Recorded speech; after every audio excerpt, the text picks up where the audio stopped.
On the 15th of July, 1871, a jury in the Central Criminal Court at the Old Bailey deliberated for 20 minutes and returned a verdict of not guilty.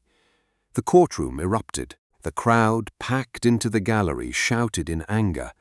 Outside, in the street, thousands of people who had gathered to hear the verdict turned hostile when the news reached them. The man who walked free was 20 years old. His name was Edmund Pook. He was a printer's son from Greenwich. He had been charged with the murder of a 17-year-old girl named Jane Maria Clouson. Jane Clouson had been the Pook family's maid. She had been battered to death with a plasterer's hammer in a dark lane in Eltham. She had been pregnant. She had told friends she was going to meet Edmund Pook that evening, that they were going to elope. 7 witnesses had placed the two of them together on the night she was killed. A shopkeeper had identified Pook as the man who purchased the hammer found at the scene. Blood was found on his trousers, on his hat, on the soles of his boots. And yet the jury deliberated for 20 minutes and set him free. 9 years earlier and 400 miles to the north, a servant named Jessie McPherson had been found dead in her employer's house at 17 Sandyford Place, Glasgow. She had been struck 40 times with a meat cleaver. The employer's father, an 87-year-old man named James Fleming, had been alone in the house with her over the weekend of the murder. He had previously gotten a servant girl pregnant. And yet it was not Fleming who stood trial for the killing. It was McPherson's best friend, Jessie McLachlan, who was convicted, sentenced to death, and saved from the gallows only by a public outcry so fierce that the Home Secretary intervened. In between those two cases, in the spring of 1866, an elderly housekeeper named Sarah Millson answered a knock at the door of a warehouse on Cannon Street in the City of London. Within the hour, she was found dead at the bottom of the stairs. Her skull fractured by deep wounds from a heavy instrument. Her shoes had been removed and placed neatly on a table. The gaslight had been extinguished. The murder weapon, a crowbar lying nearby, bore no bloodstains despite the carnage. A suspect was arrested, tried at the Old Bailey, and acquitted. The murder was never solved. Sarah Millson was added to the vast list of working women whose deaths the Victorian judicial system filed under unsolvable and forgot. Tonight we revisit 3 cases drawn from the Victorian criminal record of Britain, 3 women, 3 investigations, 3 verdicts that arrived at by different courts, in different cities, under different circumstances, and yet reached the same destination. The men of higher standing walked free, and the women who served them stayed dead. This is not a story about individual killers. This is a story about a system. The system of domestic service in Victorian Britain placed roughly 1.5 million women inside the private homes of families they were not related to. Under the authority of men, they had no legal standing to challenge, performing labor that was invisible to the public, and governed by no regulation, no oversight, and no protection beyond the conscience of the employer. When that conscience failed, when the employer or the employer's son or the employer's father acted upon the servant with violence, the servant had no witness, no advocate, and no exit. She lived inside the crime scene. Her killer knew every room. Let us begin with the youngest of the 3. Murder 1. Jane Maria Clouson, Greenwich, London. April 1871. Jane Maria Clouson was born in April of 1854 in Deptford, a working-class district of southeast London that sat on the Thames between Greenwich and Lewisham. Her father was James Clouson. Her mother was Jane Clouson, formerly Hancock. Jane had one older sister, Sarah, who died of consumption in 1863, and one younger sister, Maria. When Jane's mother died, Jane was 13 years old. She was motherless, her older sister was dead, and the family's resources were not sufficient to keep a girl in idleness. Within a year, at the age of 14, Jane Clouson entered domestic service. The household she entered was that of Ebenezer Witcher Pook, a printer who operated a business on London Street in Greenwich, which is now Greenwich High Road. Pook was a respectable man. He was a Freemason. He was a member of his local church. He had connections to the Times through his printing trade. He employed 6 men and boys in his business and kept 1 servant in his home. Jane Clouson was that servant. She was a maid of all work, meaning she performed every domestic function in the household, from cleaning to cooking to laundry to serving meals, for wages that the historical record does not specify but that were, by the standards of the era, negligible. The Pook household was not large, but it was full. Ebenezer lived above his business with his wife, his 20-year-old son Edmund, his older married son Thomas, whose marriage was in difficulty, and who often returned to the family home, and a cousin of Mrs. Pook named Harriet Chaplin. Into this household, Jane Clouson, motherless, 14 years old, without protection or family nearby, entered as the lowest-ranking person under the roof. I want you to picture this. A girl of 14, recently bereaved, enters a household where she is the only person who works all day without rest, who sleeps in the servants' quarters, who eats separately from the family, who is addressed by her surname and expected to address everyone else with deference. She is in daily proximity to the family's adult sons. She has no lock on her door. She has no mother to report to, no father with the resources or social standing to intervene on her behalf. She is, in the language the Victorians would have used, in service.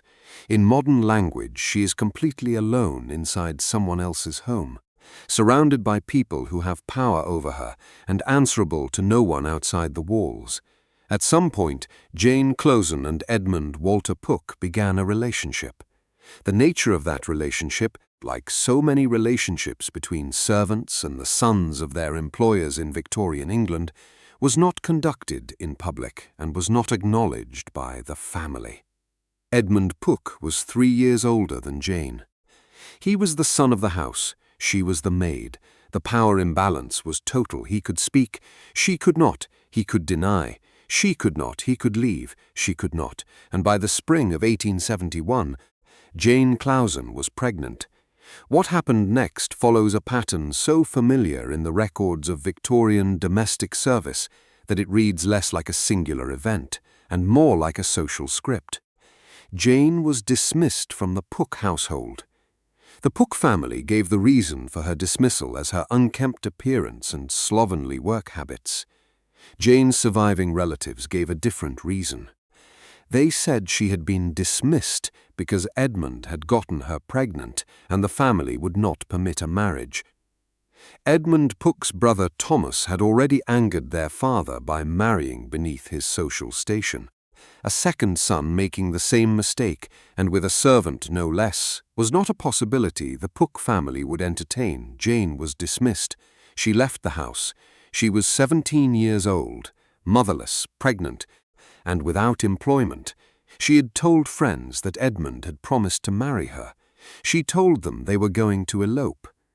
On the evening of the 25th of April, 1871, Jane Maria Clouson left wherever she had been staying and walked toward Kidbrooke Lane in Eltham. She had, according to her friends, arranged to meet Edmund Pook there.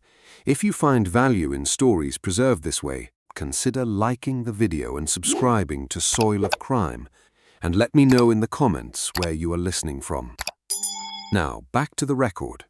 Kidbrooke Lane in 1871 was one of the remotest roads in southeast London. It ran through semi-rural land between Greenwich and Eltham, bordered by hedgerows and fields, unlit by gaslight, unpaved and untravelled after dark. It was the kind of lane that Victorians called a lover's walk, which meant, in practice, that it was a place where couples could meet without being seen, where the conventions of public behavior dissolved into the privacy of darkness, and where a woman who walked there after nightfall did so, knowing she would not be observed. At approximately 4 o'clock in the morning of the 26th of April, 1871, a police constable patrolling his beat along the lane found a young woman kneeling in the mud. Her face had been destroyed. She was bleeding from wounds so severe that the constable could not, at first, determine whether she was alive. She stretched out one hand toward him. She collapsed. She is reported to have said the words, "Let me die," before losing consciousness.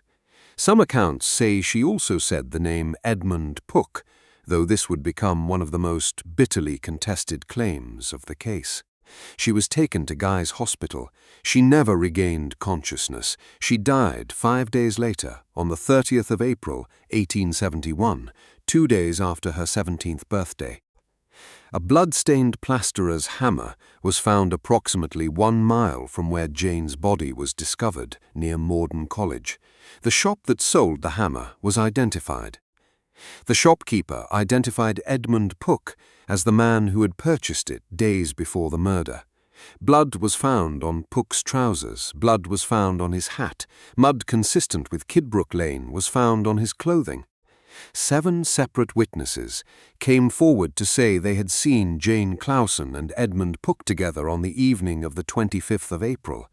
The police arrested Edmund Pook on the 1st of May, the day Jane Clouson's identity was confirmed by her relatives. The case went first to a coroner's inquest, where Pook was represented by a solicitor named Henry Pook, apparently no relation. The coroner's jury found Edmund Pook guilty of the willful murder of Jane Maria Clouson. A full trial was arranged at the Old Bailey. What followed was a demonstration of how Victorian justice operated when the accused was a respectable young man, and the victim was a pregnant servant girl with no family of consequence. The trial opened before Chief Justice Sir William Boville. The prosecution was led by the Solicitor General, John Coleridge, the same John Coleridge who would later prosecute Christiana Edmonds. Pook was defended by John Walter Huddleston, QC. The first blow came early. The judge ruled that all statements allegedly made by Jane Clouson before her death, including the naming of Edmund Pook as her assailant, were hearsay and therefore inadmissible. The dying words of the victim were excluded from the record. Without Jane's own testimony, the prosecution relied on circumstantial evidence: the hammer, the blood on the clothes, the mud, the 7 witnesses. But under cross-examination, the prosecution's evidence was systematically dismantled. The hammer identification was challenged. The blood on the trousers was explained as the result of Pook's claimed medical condition, epilepsy, which caused nosebleeds during fits. The mud was explained by Pook's claim that he had been running home alone because he felt a fit coming on. The 7 witnesses were subjected to scrutiny that questioned their reliability, their motives, and their proximity to the events they claimed to have observed.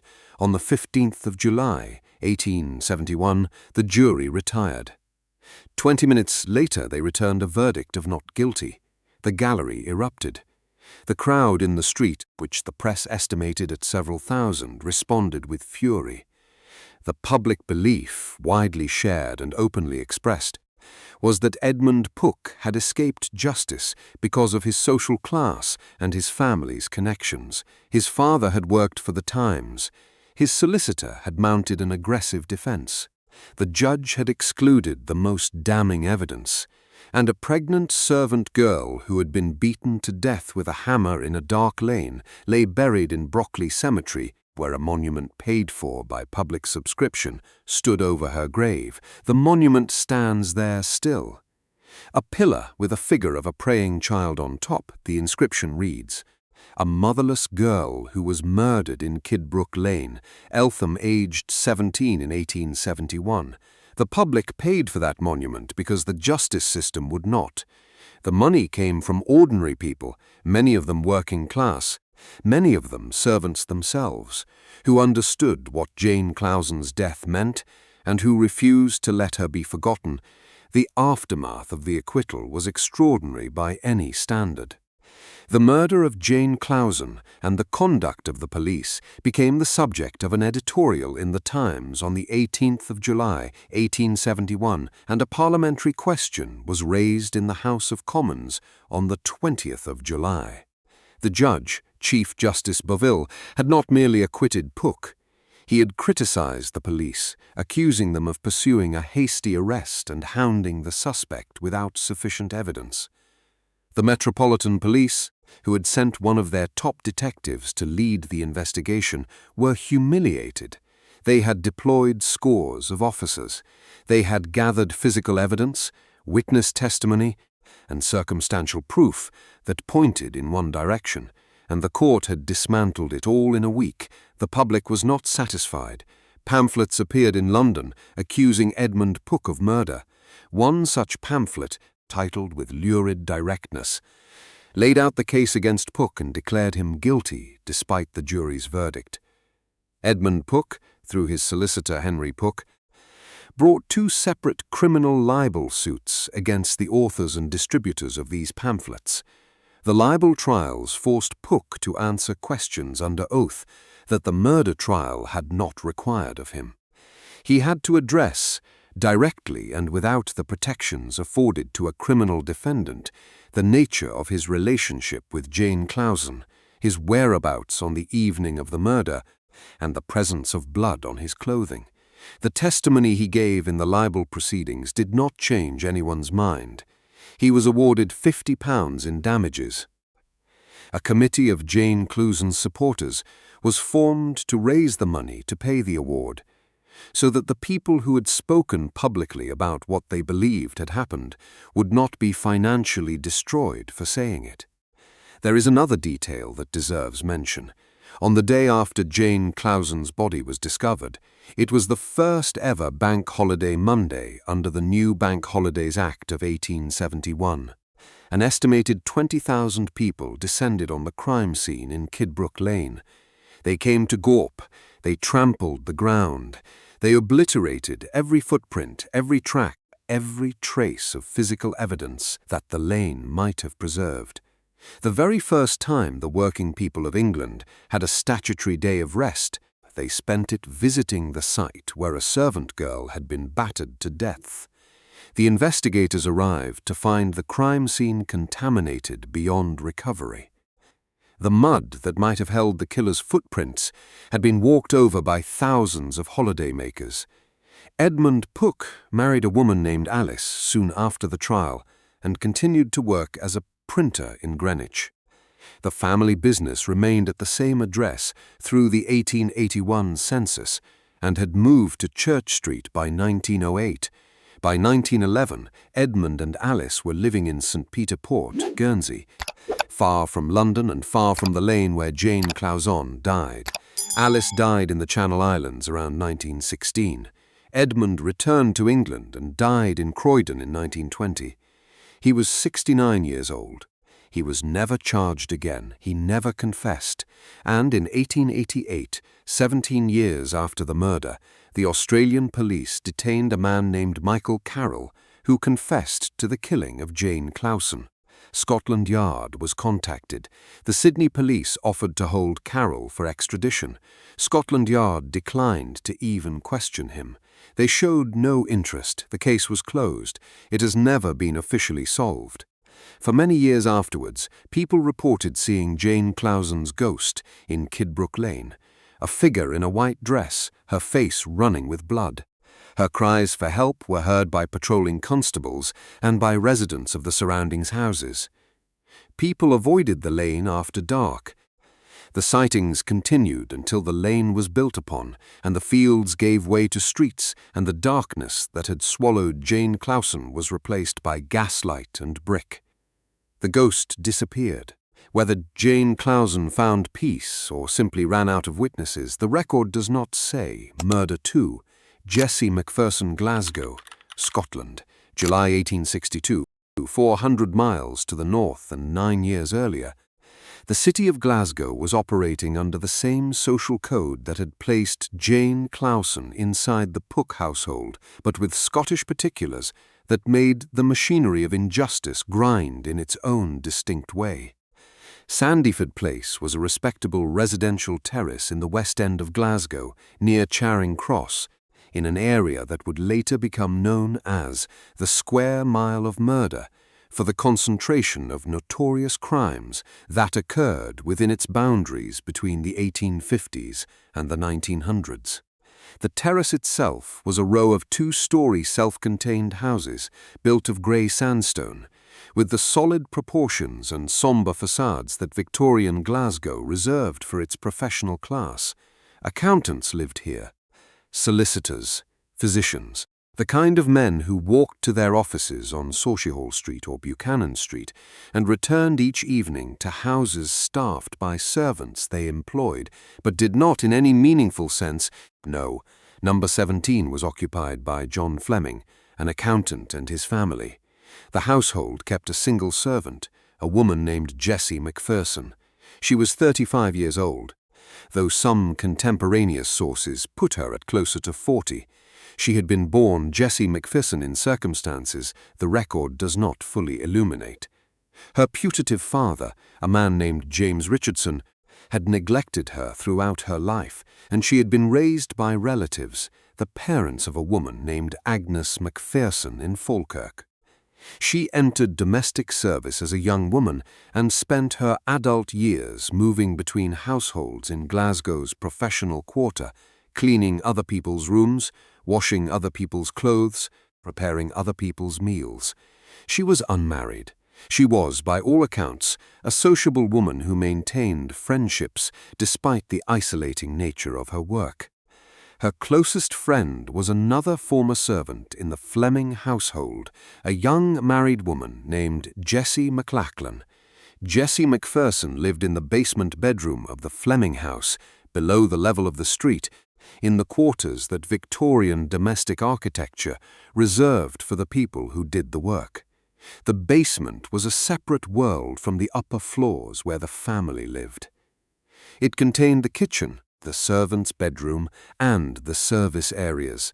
The stairs between the two levels were the border between the world of the served and the world of the servant, and that border was crossed in one direction by the family when they wished to give instructions, and in the other by the servant when she wished to bring food or clean linen.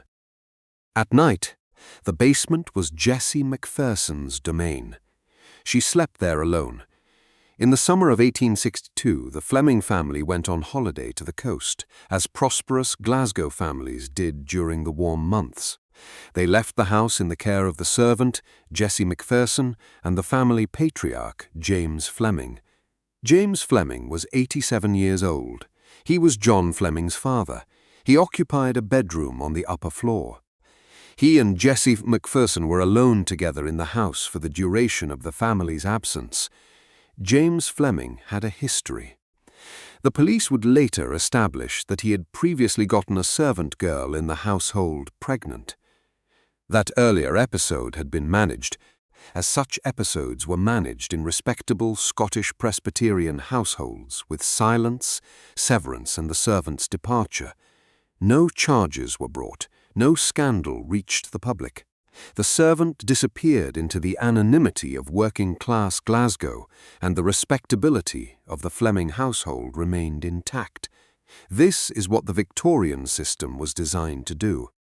It was not designed to protect servants. It was designed to protect reputations. On the 4th of July, 1862, John Fleming returned from holiday and reported to the Western District Police Office that his servant, Jessie McPherson, had been found dead in her bedroom. The door had been locked. The body was discovered lying on the floor, partially undressed. Jessie McPherson had been struck approximately 40 times with a meat cleaver, an iron instrument found in the kitchen of the house. The blows had landed on her head, her face, and her body. There was blood across the bedroom, the lobby, and the kitchen. Some of the victim's clothing and belongings were missing. 6 silver ladles, a fish slice, a soup dispenser, and a sauce spoon belonging to the Fleming family were also missing from the house. But something else was wrong at the scene. Something that did not fit the obvious narrative of a burglary turned violent.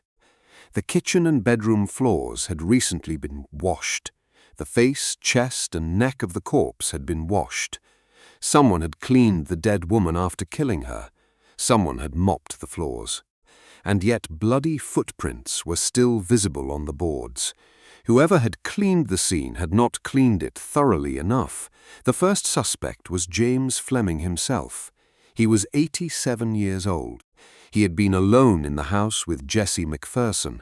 He had a history of sexual predation upon servants. The police theory, which was widely shared by the public, was that Fleming had attempted to force himself upon McPherson, that she had refused his advances, and that he had killed her in a fit of rage. Fleming denied everything. He claimed he had not heard anything during the night. He claimed he had not realized McPherson was dead. He claimed he had assumed she had left the house. The investigation took a turn when a pawnbroker named Lundy came forward.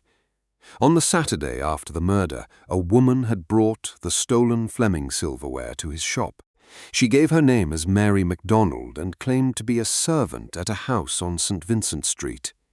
The police traced the alias back to Jessie McLachlan, a young married woman who had formerly been a servant in the Fleming household and who was Jessie McPherson's closest friend.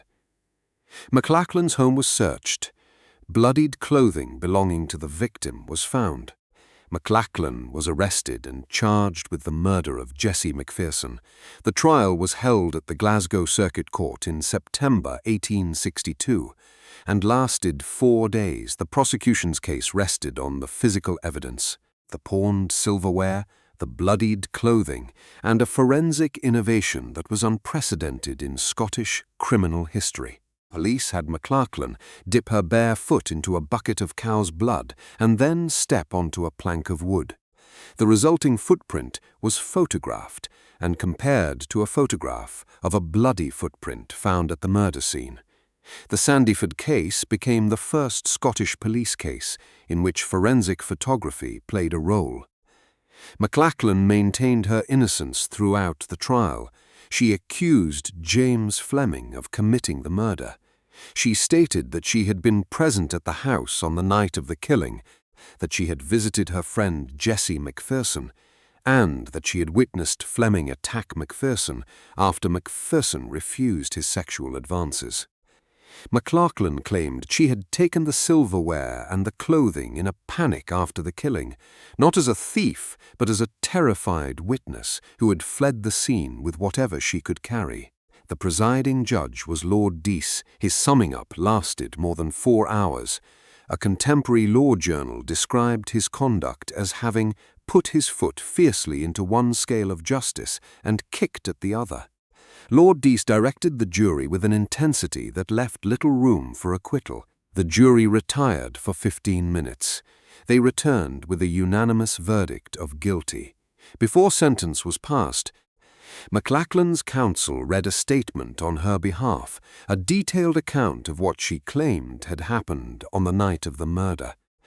Lord Dease dismissed it as a tissue of wicked falsehoods and sentenced Jessie McLachlan to death by hanging. The execution was scheduled for the 11th of October, 1862. It did not take place. The public response to the verdict was extraordinary. People across Scotland and across Britain believed that James Fleming, the 87-year-old patriarch with a history of sexually exploiting servants, had murdered Jessie McPherson, and that the working-class woman who had witnessed the crime was being hanged in his place. Petitions were organized. Newspapers published editorials. The public outcry was so sustained and so fierce that the Home Secretary intervened. In an unprecedented action, a court commission was appointed to investigate the evidence. The death sentence was commuted to life imprisonment. Jessie McLachlan entered prison in 1862. She was eventually released in 1877 after 15 years. She emigrated to the United States to be reunited with her son, who had been 3 years old at the time of her conviction. She had been 25 when she entered prison. She was 40 when she left.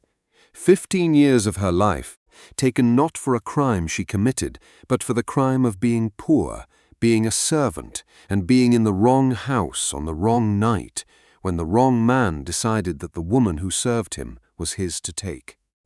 James Fleming was never charged. He was never tried. He lived out the remainder of his years as a respectable member of Glasgow society. The Sandyford case was later recounted in Jack House's 1961 book, Square Mile of Murder, and dramatized by the BBC in 1980. Historians and legal scholars who have revisited the evidence have, almost without exception, concluded that James Fleming was the more likely killer. The footprint evidence, which was considered damning at trial, has been re-examined and found to be inconclusive by modern forensic standards. The cow's blood method, which seemed so scientifically impressive in 1862, would not be admissible in a modern court. Jessie McPherson remains dead. She was struck 40 times with a meat cleaver in the basement of a house where she worked alone, in the company of an 87-year-old man whose history of sexual exploitation of servants was known to his family and ignored. The system that placed her in that house, that locked her in a basement bedroom, without protection or oversight, that gave her no mechanism to report what happened behind the doors of the household, where she slept and worked, and was, in the end, killed, is the same system that convicted her best friend and let the old man walk free, 2 servants dead, 2 investigations that pointed at men of higher standing, 2 verdicts that sent those men home untouched. And there is a third case still to come, one that strips everything down to its most elemental form. An old woman alone in a dark building, a bell that should never have been answered, and a system that filed her death under unsolvable and moved on. If you are here on soil of crime for the first time, subscribe now so you do not lose the channel in the feed. Every case we bring back here was buried for a reason. This is where it gets opened again. Murder 3, Sarah Millson, City of London, April 1866.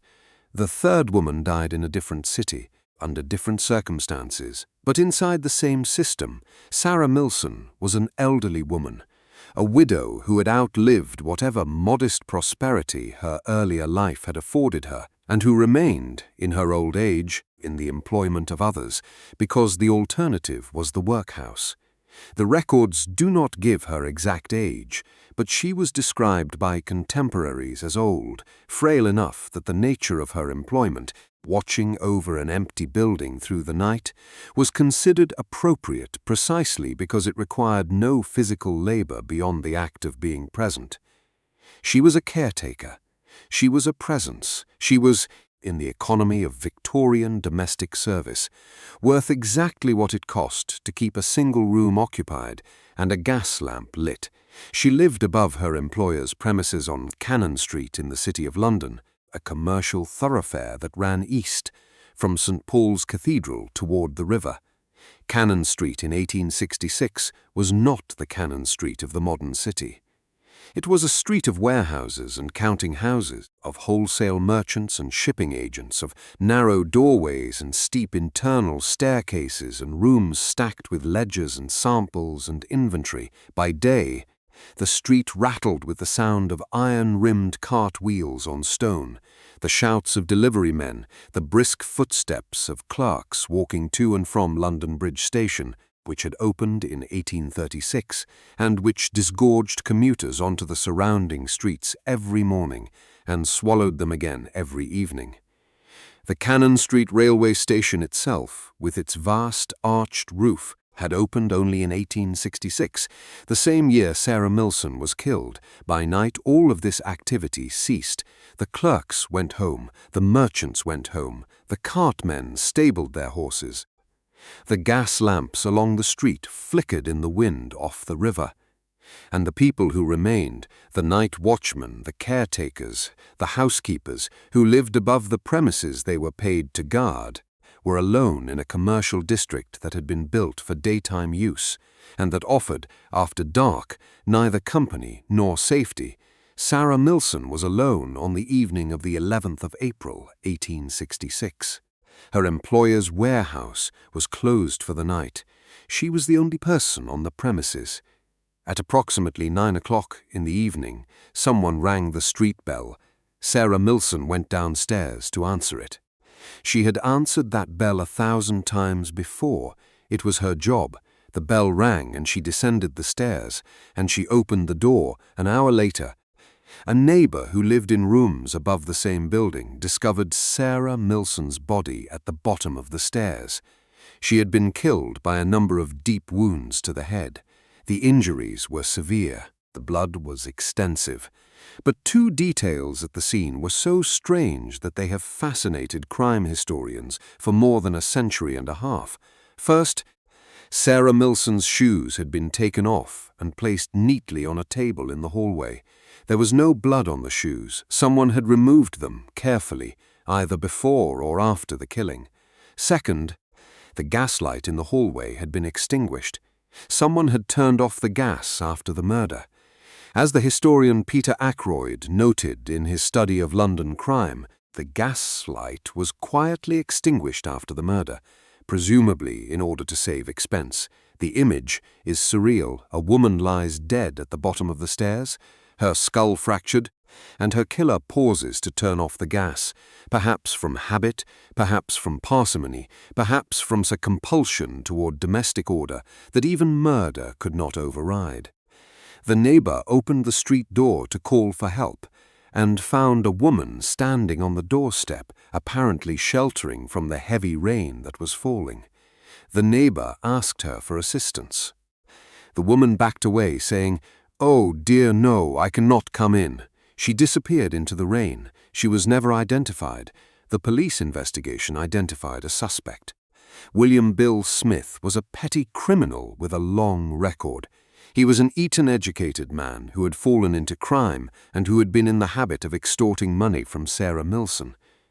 The basis of the extortion, as the police established it, was a secret that Sarah Millson had kept for years. She was a bigamist. She had left one husband and married another, and someone, possibly Smith, had discovered this fact and had been bleeding her for money. A witness came forward claiming to have seen Smith leaving the Cannon Street premises on the evening of the murder. Smith was arrested and charged with murder. He was tried at the Old Bailey. His defense team proved a rock-solid alibi. The witness's testimony was challenged, and evidence emerged that the police had helped her identify Smith as the man she had seen, a polite way of saying the identification had been coached or fabricated. Smith was acquitted. The murder of Sarah Millson was never solved. The case was filed. The warehouse on Cannon Street continued to operate. The premises were cleaned, the bloodstains scrubbed from the stairs, the gaslight restored.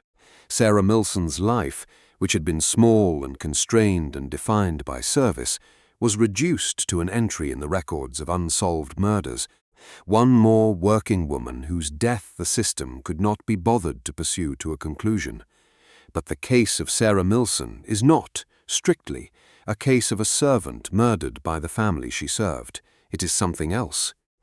It is the case of a woman whose entire life had been lived inside a system that made her vulnerable, that kept her isolated, that required her to live alone in a commercial building on a street that emptied at nightfall, that gave her no security, no protection, and no companionship beyond the obligations of her employment. She was killed because she was alone.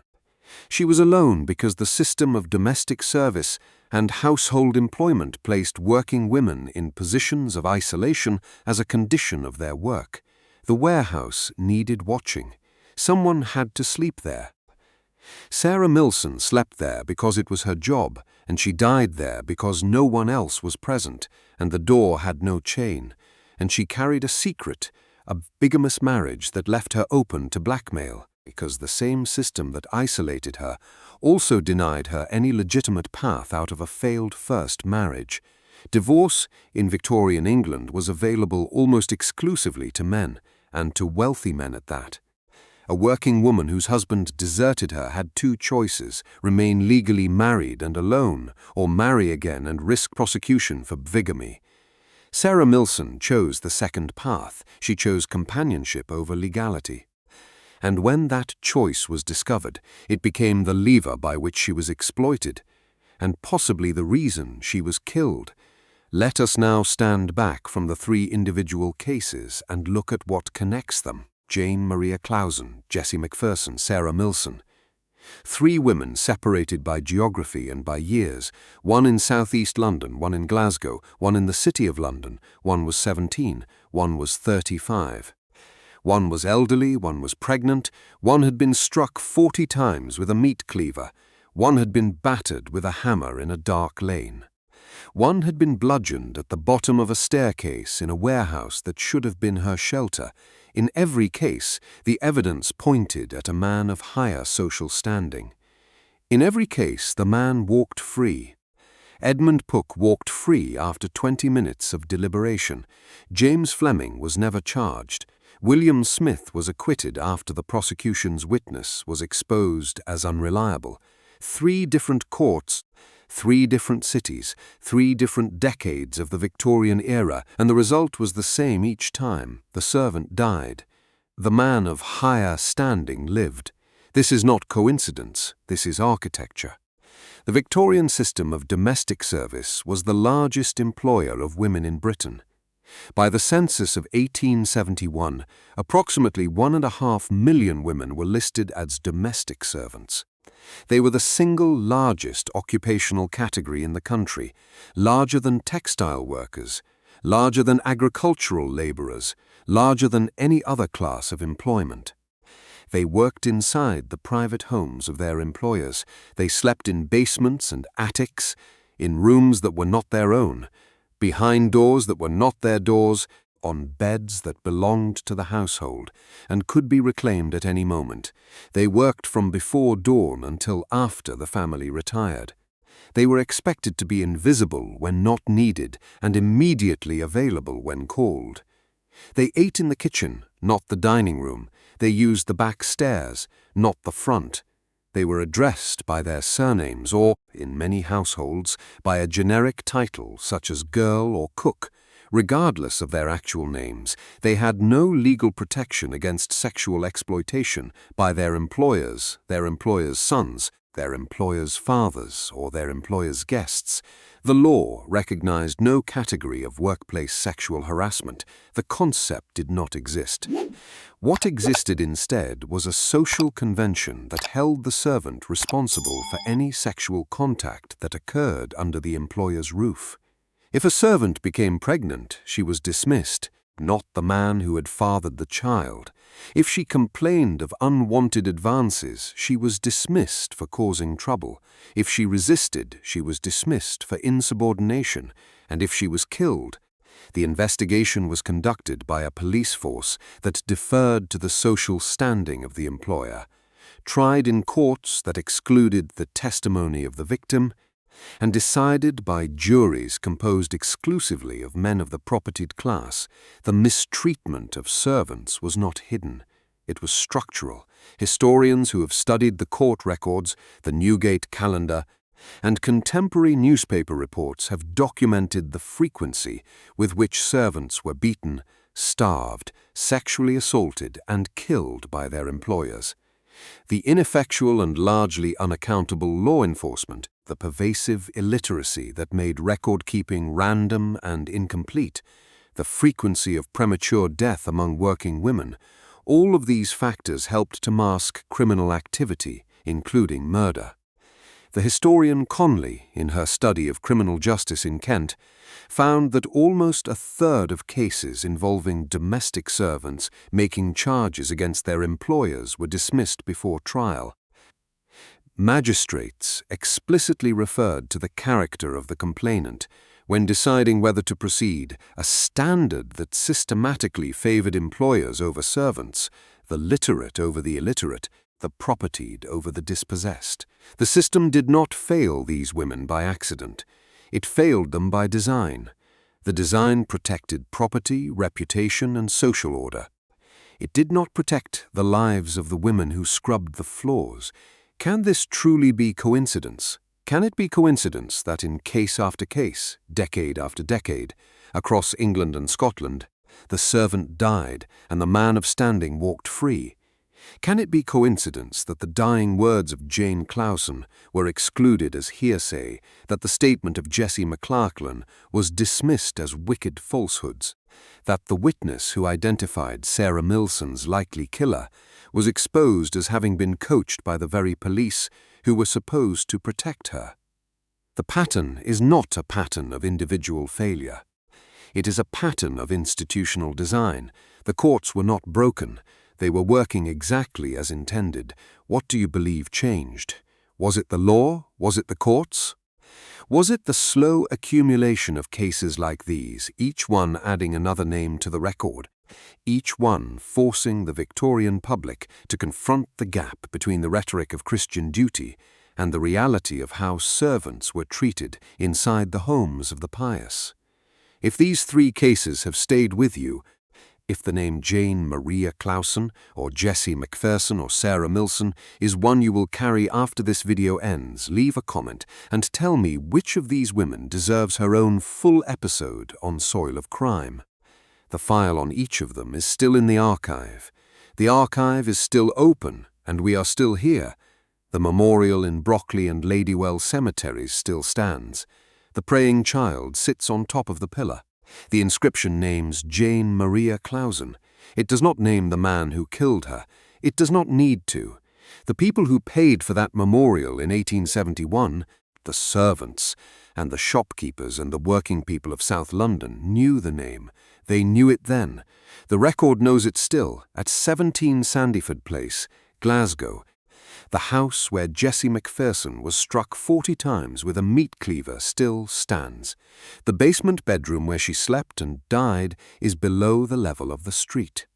The view from that window, if there was a window, would have been of passing feet and carriage wheels.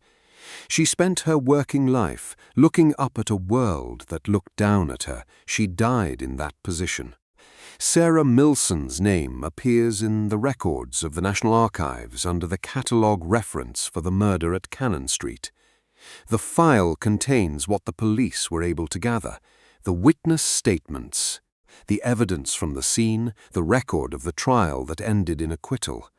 The shoes placed neatly on the table, free of blood, the gaslight extinguished in the dark, the woman on the doorstep in the rain who said she could not come in and vanished, 3 women, 3 servants, 3 murders. No justice, the system that killed them is gone.